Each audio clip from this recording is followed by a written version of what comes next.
সারা দেশের সাধারণ জনগণকে শান্ত থাকার জন্য অনুরোধ জানিয়েছেন বৈষম্য বিরোধী ছাত্র আন্দোলনের আহ্বায়ক হাসনাত আব্দুল্লাহ। তিনি বলেছেন, আপনারা ধৈর্য ধরুন, শান্ত থাকুন, নিজেরা আইন হাতে তুলে নিয়ে দয়া করে কোনো ধরনের অস্থিতিশীল পরিবেশ সৃষ্টি করবেন না। আজ মঙ্গলবার সন্ধ্যায় নিজের ভেরিফাইড ফেসবুক পেজে এক পোস্টে হাসনাত আব্দুল্লাহ কথা বলেন।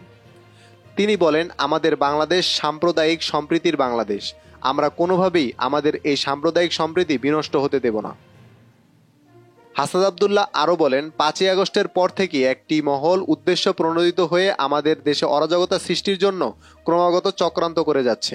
দয়া করে নিজেরা নিজেদের কোন্দলে জড়িয়ে কুচক্রী এই মহলের হীন ষড়যন্ত্রকে বাস্তবায়নের পথ তৈরি করে দিয়েন না।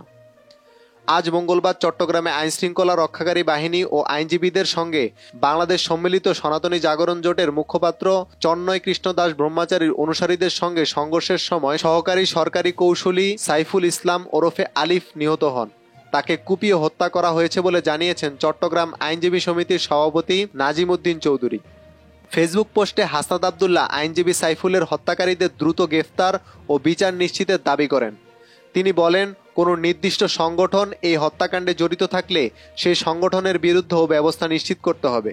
তিনি সবাইকে শান্ত ও সতর্ক থাকা এবং ধৈর্য ধরার আহ্বান জানান।